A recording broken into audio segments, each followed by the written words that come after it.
Ustadz Abdul Somad menanggapi pernyataan pemerintah Singapura melalui laman resmi Kementerian Dalam Negeri. Menurut UAS, berbagai tuduhan yang disebutkan dalam rilis pers di Singapura tersebut cenderung mengungkit-ungkit persoalan lama. Dikutip dari Republika, alumnus Universitas Al-Azhar Mesir itu mengatakan masalah-masalah seperti fatwa bom syahid, jin kafir, dan sebutan kafir untuk non-muslim sudah selesai. Menurutnya penjelasan atau klarifikasi dari dirinya mengenai hal itu sudah disampaikan dalam berbagai video yang dapat diakses di internet. Sosok Ustadz Abdul Somad, UAS, mendapat sorotan lantaran tidak diizinkan masuk ke Singapura, namun peristiwa penolakan ini bukan kali pertama. Di mana UAS pernah ditolak masuk Hong Kong pada 2017 saat hendak memberikan ceramah. Saat itu ia dihadang oleh sejumlah petugas di bandara. Di Timor Leste, penolakan juga terjadi pada 2018. Saat itu ia hendak mengisi acara tablik akbar.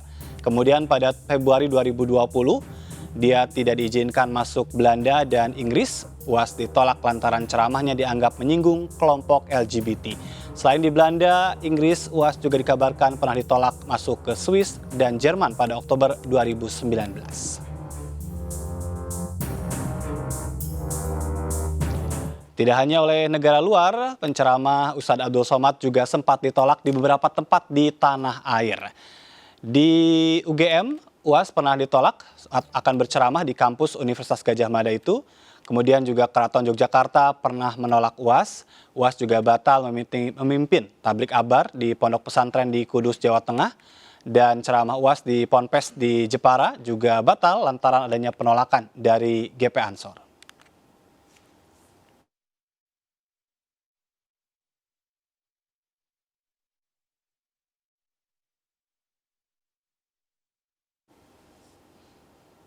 Kita lanjutkan kembali berbincang bersama dengan para narasumber. Saya ingin ke Prof. Noto. Ini kalau berbicara tentang masalah hukum, tadi sepakat ya, tidak ada permasalahan hukum di tanah air, tapi dinilai negatif oleh pihak luar. Apakah perlu ada proses klarifikasi atau semacam komunikasi antar kedua belah pihak untuk saling menyamakan persepsi? Karena di Indonesia dianggap tidak bermasalah, di Singapura bermasalah begitu. Prof. Noto.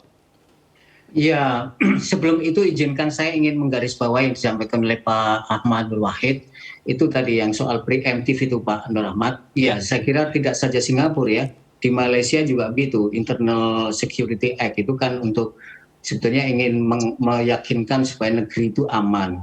Cuma memang ada kelemahannya juga dalam pemahaman saya. Kebetulan saya melakukan riset tentang negara itu. Internal Security Act itu kemudian digunakan juga oleh pemerintah untuk menghambat lawan-lawan politik. Ini masalah ya, ini masalah. Tapi ini saya kira urusan internal Malaysia ataupun Singapura. Tetapi bahwa masing-masing punya mekanisme untuk menjaga keamanan negara itu memang harus dihormati. Cuma masalahnya tadi kembali lagi alasan-alasan diberikan dalam pemahaman saya itu terlampau berlebihan. Meskipun saya mengerti ya. Berlebihan itu ternyata misalnya tadi ya, mohon maaf saya ingin mengutip pandangan Pak Ahmad Nur Wahid tadi, itu tidak ada persoalan Pak Ustadz Abdul Somad itu tidak masalah isi ceramahnya. Bahwa dia ditolak di mana-mana itu kan biasa, Nabi Muhammad juga ditolak kok.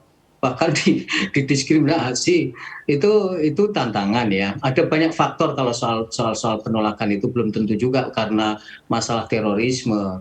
Nah ini yang pertama. Yang kedua tentulah Mas ya, ini hubungan antara Singapura dan Indonesia itu harus bagus karena negara terdekat itu satu rumpun ya. Menurut hemat saya jangan dilukai oleh hal-hal yang seharusnya tidak perlu terjadi. Nah, peristiwa yang dialami oleh Ustadz Ahmad Somad ini menurut hemat saya juga harus menjadi perhatian bukan saja bagi pemerintah Singapura yang mohon maaf saya menyebutkan itu memberikan tuduhan mengecap lah kira-kira ya. Mengecap, mengklaim bahwa Abdul Somad itu dalam ceramah-ceramahnya selalu mendukung teroris. Itu perlu harus dipikirkan kembali. Yang kedua bagi pemerintah kita saya juga perlu menjaga. Jadi setuju bahwa terorisme itu adalah lawan semua orang. Kalau posisi Majelis Ulama jelas ya, kita mengembangkan gagasan wasatiyatul Islam. Nah, antara lain kita harus lawan semua bentuk terorisme itu harus lawan. Tetapi ini dalam kasus ini mungkin saja akan terjadi kasus-kasus lain yang serupa ya. Itu memang harus ada klarifikasi, harus ada duduk bersama. Baik. Jadi dari dua negara ini soal, saya kira isunya jangan soal-soal agama begini, ini agak sangat sensitif karena belum terbukti juga ya. Tidak terbukti, apalagi tadi tidak ada persoalan hukum tadi disebutkan. Hati-hati. Nah, ini soal hubungan bilateral dua negara. Baik. Saya ingin minta komentar dari Bang Husin, silakan. Ya, kalau masalah persoalan hukum kan sebetulnya UAS ini sudah dilaporkan mengenai yang statementnya terkait dengan di salib itu ada jin kafir. Sudah dilaporkan oleh kawan-kawan kita. Ya, walaupun buktinya tidak cukup ya, tidak berlanjut juga kan laporannya. Iya, artinya kasus itu sebetulnya bisa dilanjutkan, bukan tidak bisa dilanjutkan, karena mungkin banyak pandangan, banyak perspektif, banyak yang berusaha supaya tidak gaduh lah. Intinya kalau Somad ini sampai di penjara, maka masyarakat pendukungnya akan demo lah, jangankan ya sama seperti Habib Rizik lah modelnya. Nah, itu kekhawatiran yang juga kenapa kasus itu tidak berlanjut, karena dia satu dari saudara kita non Muslim juga merasa kecewa karena kenapa tidak. Artinya ada beberapa hal yang memang selalu menjadi sorotan lah selama ini begitu ya? Ada kasus sebetulnya, kasus walaupun itu belum diadili secara proses hukum yang berlaku di Indonesia. Itu maksud saya. Tapi bukan berarti tidak bermasalah di Indonesia, Pak Kiai. Baik, saya ingin ke Mas Islah. Ini tadi menarik juga ya, bicara tentang Internal Security Act begitu kan. Kenapa kita nggak ada? Karena memang tadi pendekatan hukumnya yang berbeda. Tadi Pak Nur sudah menyampaikan itu. Tapi dalam konteks ini, apakah memang tadi dalam konteks hanya sekedar paham, memang perlukah kita untuk memproteksi terlalu ketat begitu? Ya, kalau kita mengacu kepada Undang-Undang Nomor 5 Tahun 2018, memang kita lebih mengutamakan kepada mens rea ya, kepada niatan untuk melakukan tindakan-tindakan ekstremisme dan juga terorisme. Artinya kita sebenarnya memerlukan satu step lagi ke belakang supaya kita bisa melakukan proses-proses resistensi hukum terhadap ideologinya. Nah, ini kan kita enggak, misalnya HTI, organisasinya dilarang. Makanya kemudian apa? Karena kita tidak punya resistensi terhadap pahamnya, hingga akhirnya apa? Pahamnya tetap bergulir hingga sekarang, hanya organisasinya yang ditutup. Ini mesti menjadi perhatian pemerintah bahwa apa yang dilakukan oleh Singapura ini sebenarnya menjadi role model bagi kita bahwa sekecil apapun anjuran atas nama agama, ya, saya garis bawahi, atas nama agama, maka ini akan sangat berbahaya kalau diwujudkan dalam bentuk-bentuk kekerasan. Countering violence itu memang harus dilakukan juga atas nama agama. Nah, oleh karena itu apa? Karena begini loh, setiap kejahatan yang mengatasnamakan agama itu selalu berkesan terhormat. Nah, makanya awareness dari pemerintah Singapura ini juga seharusnya menjadi awareness kita. Ini kan Abdul Somad ini kan kalau di Indonesia sangat leluasa kan, seolah-olah tanpa ada obstacle gitu. Nah, kalau karena memang tidak ada aturan hukum yang dilanggar. Karena memang tidak ada yang dilanggar di situ, kecuali dia misalnya masuk ke jaringan teror atau dia melakukan agitasi orang untuk melakukan perlawanan ke negara dan itu tidak dilakukan. Dan itu tidak dilakukan. Cuma memang ajaran-ajaran yang dia gulirkan itu seperti dalam salib ada jin kafirnya. Ini kan intoleransi sekali. Dan di dalam Islam itu sangat dilarang menghina sesembahan orang lain. Baik. Gitu Kalau berbicara tentang kriteria, tadi beberapa konten yang disampaikan oleh penceramah BNPT sudah mengkriteriakan itu. Saya ke Pak Ahmad. Pak Ahmad, ini bagaimana karakter atau kriteria dari mereka-mereka yang sudah dikerjasamakan tadi ya, antar negara juga sudah dibicarakan, yang memang diawasi dalam konteks pergerakannya? Jadi saya luruskan ya, kalau yang dikerjasamakan itu terkait dengan terorismenya. Ya, yaitu tadi kan daftar terduga terorisme atau organisasi terorisme atau teroris. Nah, kalau radikalisme atau ekstremisme yang merupakan terminologi asing, ya, radikalisme, ekstremisme itu kan paham yang menjiwai semua aksi terorisme. Iya. Nah, kita belum memiliki regulasi yang melarang semua ideologi yang bertentangan dengan ideologi negara.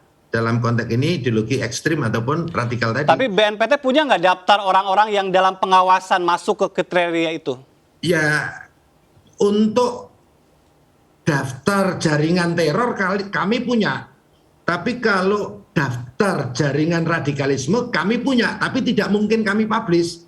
Jadi kami hanya mempublish ciri dan indikasi. Apa itu cirinya yang paling menonjol? Yang pertama, ya, mereka anti Pancasila dan cenderung pro ideologi transnasional. Dalam konteks ini bisa ideologi khilafah atau mungkin dia juga pro separatis, karena separatis juga sudah dikategorikan sebagai teroris. Yang kedua, mereka memiliki ideologi takfiri. Takfiri itu yang mengkafirkan mereka yang berbeda. Tidak hanya beda agama, tetapi sesama agama pun hanya karena beda paham dan beda kelompok juga dikafir-kafirkan, termasuk mengkafirkan negara. Dalam konteks ini negara Indonesia karena dianggap belum berdasarkan syariat Islam atau belum berdasarkan sistem agama. Kemudian yang ketiga, mereka eksklusif terhadap perubahan ataupun lingkungannya. Kemudian mereka intoleransi terhadap keragaman maupun perbedaan. Kemudian mereka juga anti pemerintahan yang sah. Anti di sini dipahami bukan berarti kritis dan bukan berarti oposisi. Di era demokrasi oposisi boleh, oposisi yang konstruktif yang menjadi check and balancing. Kritis kita semua wajib kritis sebagai amalan amar ma'ruf nahi munkar. Tapi kritis yang membangun. Nah, anti di sini maknanya adalah sikap membenci dengan membangun social distrust atau ketidakpercayaan masyarakat terhadap negara, pemerintah pun pemimpinnya. Untuk mereka yang masuk kriteria itu apakah bisa ditangkap?